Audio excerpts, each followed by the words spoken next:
வணக்கம் வணக்கம் வணக்கம்.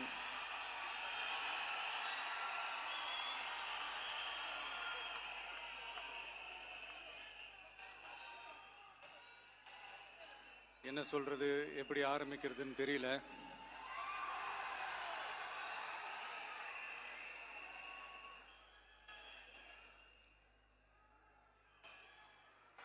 சினிமாவில் எப்படியாவது கஷ்டப்பட்டு வெற்றி அடையணும்னு இருந்த ஒரு சாதாரண அசிஸ்டன்ட் டைரக்டருக்கு பிறந்த ஒரு பிள்ளையா எனக்கும் வாழ்க்கையில் வறுமைனா என்னன்னு எனக்கு நல்லாவே தெரியும், பசினா என்னன்னு எனக்கு நல்லாவே தெரியும். நான் ஒன்றும் பெரிய மன்னர் பரம்பரையிலிருந்துலாம் வந்துடல.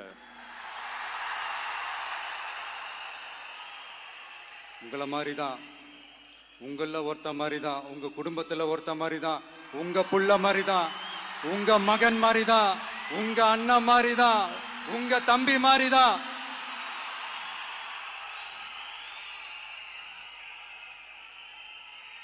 அப்படிதான் நான் உணர்றேன்.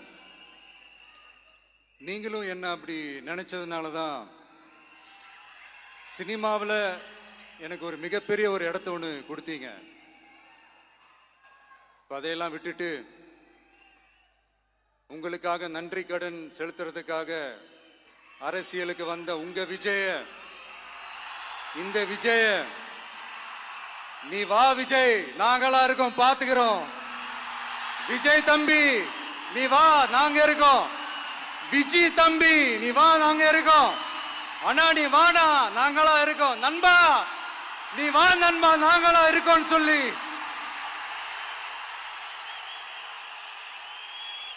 அவ்வளவு அன்பா, அவ்வளவு உறவா என்ன ஏத்துக்கிட்டீங்க. இந்த நேரத்தில் இதை நான் சொல்லணும்.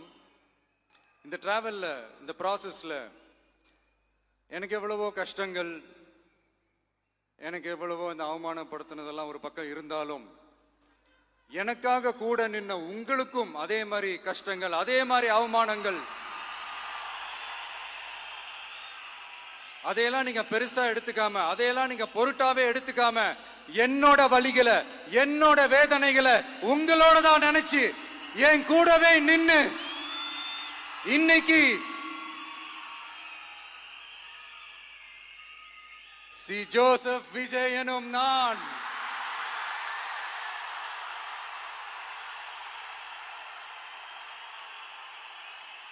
அதை உண்மையாக்கி இருக்கிறீங்க.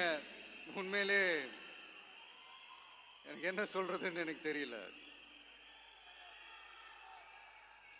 என்னுடைய உறவுகளே, என்னுடைய சொந்தங்களே, நான் ஒன்றும் தேவ தூதன்லாம் கிடையாது. நானும் ஒரு இயல்பான ஒரு வாழ்க்கை வாழ்ற ஒரு சாதாரணமான மனுஷன்தான். நான் முன்னாடியே சொன்ன மாதிரி அது செய்வேன் இது செய்வேன்னு பொய்யான வாக்குறுதிகள்லாம் கொடுத்தவங்கள தான் ஏமாத்த மாட்டேன். எது சாத்தியமோ அது மட்டும்தான் நான் செய்வேன். இம்மிடியட்டா உங்க மனசுல ஒரு கேள்வி ஒண்ணு வரலாம், அப்ப சாத்தியம் இல்லாததை செய்ய மாட்டாங்களா, செய்ய முடியாதா அப்படின்ற ஒரு கேள்வி ஒண்ணு வரலாம். இத்தனை கோடி மக்கள் என் கூட இருக்கும் போது எது வந்தாலும் பாத்துக்கலாம், என்ன வந்தாலும் பாத்துக்கலாம் அப்படின்ற அந்த கான்பிடன்ஸ் என் மனசுல இருக்கு. இன்னொரு விஷயமும் நான் இங்க சொல்லணும்.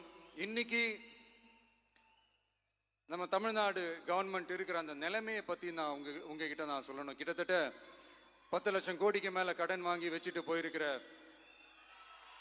இன்னைக்கு அந்த தமிழ்நாடு அரசு இருக்கிறப்போ, கஜானாவை சுத்தமா தொடச்சி வலிச்சு வச்சுட்டு போயிருக்கிறப்போ, தூக்க முடியாத சுமையை ஏத்தி வச்சுட்டு போயிருக்கிறப்போ,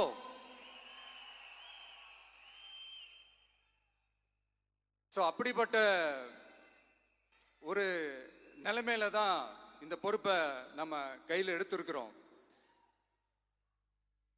உடனே நீங்க நினைக்கலாம், என்னடா இவர் ஏதோ பொறி வச்சு பேசுறாரா அப்படின்ட்டு. அப்படிலாம் எதுவுமே கிடையாது. உள்ள போய் பார்த்தா தான் தெரியும் எது எந்த நிலைமையில இருக்குன்னு, என்ன இருக்கு என்ன இல்லை, எது எந்த நிலைமையில இருக்கு, எது எந்த நிலைமையில இல்ல. சோ அதையெல்லாம் பார்த்துட்டு உங்களுக்கு ஒரு வெள்ளை அறிக்கையா அதை வெளியிடணும்னு நான் நினைக்கிறேன். ஒரு டிரான்ஸ்பரண்டான ஒரு கவர்மெண்டா, அதாவது இன்னைக்கு நம்ம தமிழ்நாடு கவர்மெண்ட் இந்த நிலைமையில தான் இருக்கு அப்படின்றத உங்ககிட்ட சொல்லிட்டு I just want to take it forward from தேர்.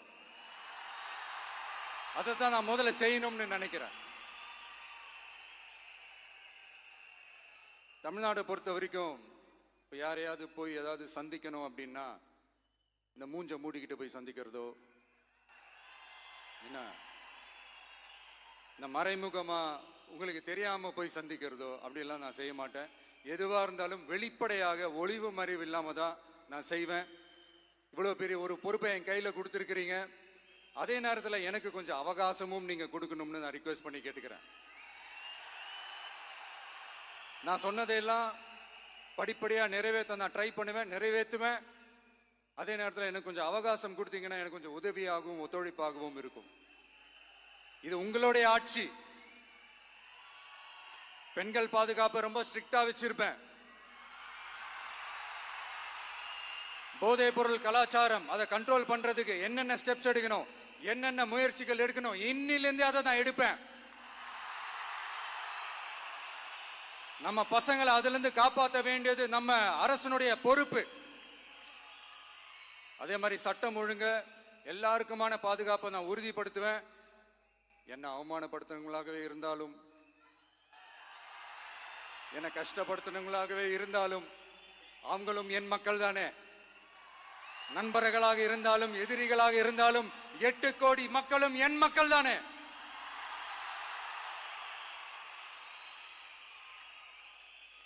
அது மாதிரி இந்த அடிப்படை விஷயங்கள், கல்வி, ரேஷன், மருத்துவம், குடிநீர், சாலை வசதி, பஸ் வசதி, இந்த மாதிரி விஷயங்கள்ல தான் என்னுடைய முதல் கவனம் செலுத்தணும்னு எனக்கு தோணுது.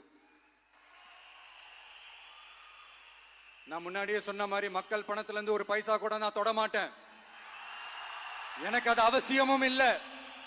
அது உங்களுக்கு நல்லாவே தெரியும்.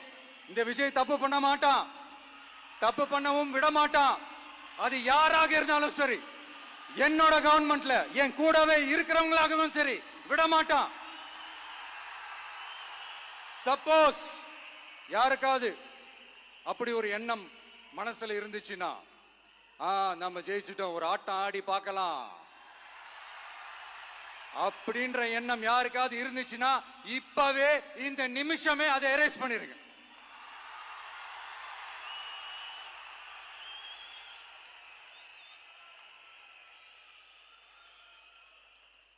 இங்க ஒரே சென்டர் தான், என் தலைமையில் உண்டான சென்டர்.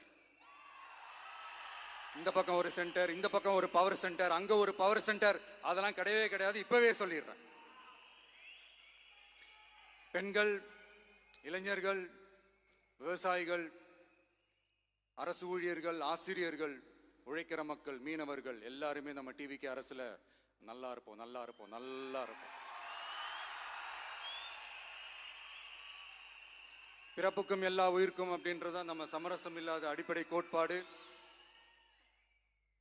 சிறுபான்மை சகோதரர்களே, உங்களுக்காக நம்ம டிவிக்கு அரசு கூடவே நிற்கும். உங்களுக்கு அதுல எந்த விதமான சந்தேகமும் வேணாம். இந்து, முஸ்லிம், கிறிஸ்தவர்களுக்கான முகம்தான் இந்த விஜயினுடைய முகம். அதுல 100% நீங்க இந்த விஜயை நம்பலாம். இப்படி ஒரு சூழலை ஏற்படுத்தி கொடுத்த தமிழ்நாட்டு மக்கள், ஒட்டுமொத்த மக்கள், உங்கள் அனைவருக்கும் இந்த நேரத்தில் என்னுடைய நன்றியை தெரிவிச்சு, இன்னொருத்தவங்களுக்கு முக்கியமா நான் நன்றி சொல்லணும். அது இந்த விஜய் மாமாவோட குட்டி நண்பா, நண்பி.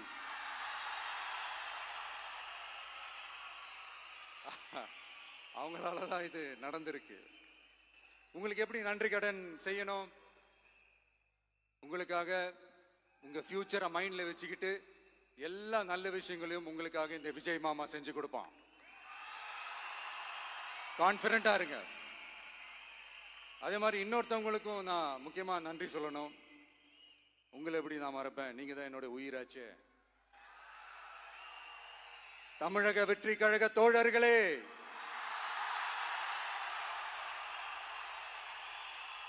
உண்மையில சொல்லனா நீங்க இல்லைன்னா எதுவுமே இல்லை.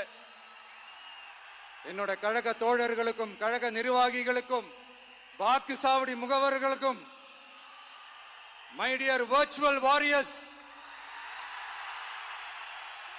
உங்கள் அனைவருக்கும் கோடான கோடி நன்றிகள்.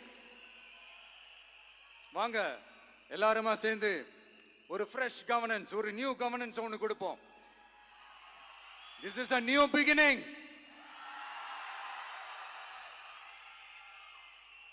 A new era of a real secular social justice starts now.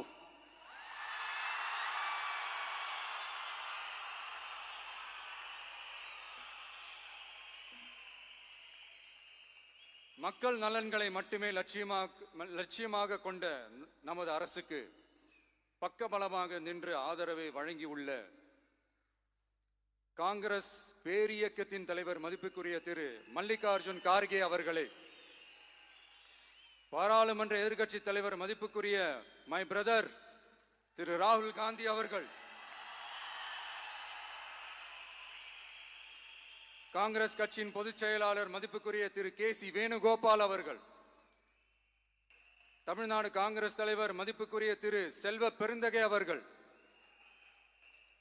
என்னுடைய நண்பர் பிரவீன் சக்கரவர்த்தி அவர்கள், சிபிஐஎம் கட்சியின் தேசிய பொதுச் செயலாளர் மதிப்புக்குரிய தோழர் திரு M.A. பேபி அவர்கள், மாநில செயலாளர் மதிப்புக்குரிய தோழர் திரு பி. சண்முகம் அவர்கள், அரசியல் தலைமை குழு உறுப்பினர் மதிப்புக்குரிய தோழர் திரு கே. பாலகிருஷ்ணன் அவர்கள், பாராளுமன்ற உறுப்பினர் மதிப்புக்குரிய தோழர் திரு சு. வெங்கடேசன் அவர்கள், நமது அரசுக்கு ஆதரவு வழங்கியுள்ள விடுதலை சிறுத்தைகள் தலைவர் மதிப்பிற்குரிய அண்ணன் திரு திருமாவளவன் MP அவர்கள், நாடாளுமன்ற உறுப்பினர் மதிப்புக்குரிய திரு ரவிக்குமார் அவர்கள், சட்டமன்ற குழு தலைவர் மதிப்பிற்குரிய திரு வன்னி அரசு அவர்கள், CPI கட்சியின் தேசிய பொதுச் செயலாளர் மதிப்புக்குரிய தோழர் திரு டி. ராஜா அவர்கள், மாநில செயலாளர் மதிப்புக்குரிய தோழர் திரு M. வீரபாண்டியன் அவர்கள், முன்னாள் தமிழ்நாடு மாநில செயலாளர் மதிப்புக்குரிய தோழர் திரு ரா. முத்தரசன் அவர்கள், இந்திய யூனியன் முஸ்லிம் லீக் கட்சியின் தலைவர் மதிப்புக்குரிய டாக்டர் திரு காதர் மொய்தீன் அவர்கள், நாடாளுமன்ற உறுப்பினர் மதிப்புக்குரிய திரு நவாஸ் கனி அவர்கள், உங்க எல்லாரையும் வருக வருக என்று வரவேற்கிறேன். முக்கியமா இந்த மாதிரி நேரத்தில் எனக்காக நீங்க குரல் கொடுத்ததுக்கும் எனக்காக நீங்க சப்போர்ட் பண்ணி கூடவே நின்னதுக்கும் உங்க எல்லாருக்கும் இந்த நேரத்தில் என்னுடைய நன்றியை தெரிவிச்சுக்கிறேன். கான்பிடண்டா இருங்க, நல்லதே நடக்கும், வெற்றி நிச்சயம். மீண்டும் சந்திக்கும் வரை இல்ல மீண்டும் மீண்டும் சந்திப்போம். நன்றி, வணக்கம்.